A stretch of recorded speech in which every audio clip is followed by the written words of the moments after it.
చోటు నుంచి ఒక చోటికి ట్రాన్స్పోర్ట్ అవ్వడానికి వాటర్ కావాలి. బ్లడ్లో వాటర్ ఎక్కువ ఉంటుంది.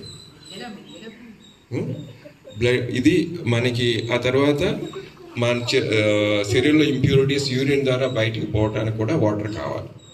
మన బాడీలో ఉండవలసిన వాటర్ మిగతాది అంచేది మనకి మీ వెయిట్ని బట్టి వీళ్ళు వెయిట్ ఎంత ఉంటుందంటే 10 కిలోలు ఉంటుంది, 15. అదే మీరు 1 నుంచి 2 లీటర్లు 1 లీటర్ తాగితే రోజుకి సరిపోతుంది అనమాట. మొత్తం పొద్దు నుంచి రాత్రి వరకు వెయిట్ని బట్టి పెరుగుతుంది. Every 20 kgsకి 1 litre per day. మీరు 15-20 లోపు ఉంటారు కాబట్టి మీరు 1 లీటర్ లోపు తాగితే సరిపోతుంది అనమాట. ఓకే, ఇది సమతుల్య ఆహారం. మనం తీసుకునే ఆహారంలో కాయగూరలు, ఫ్రూట్స్ రకరకాలు డిఫరెంట్ కలర్స్లో ఆ సీజన్లో దొరికివి అవి తినాలి. మంచినీళ్ళు తాగాలి.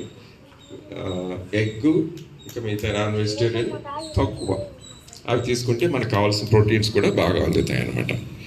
ఇది ఇలా తీసుకుంటూ ఉంటే మనకి రోజు కార్యక్రమం బాగుంటుంది, రోగ నిరోధక శక్తి కూడా పెరుగుతుంది, అంచేత మనకి బాగుంటుంది.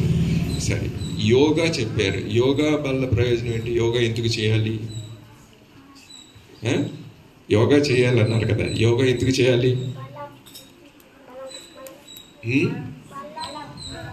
యోగా చేస్తే ప్రయోజనం ఏంటి? మైండ్ పీస్ఫుల్గా ఉంటుంది. Very good. తర్వాత అసలు మీ మైండ్కి ఏమైంది? మీకు పీస్ఫుల్గా ఉండాల్సిన అవసరం ఏంటి? మీకు ఏం బాధలు ఉన్నాయి? స్కూల్ ఫీజు మీరు కట్టరు, బట్టలు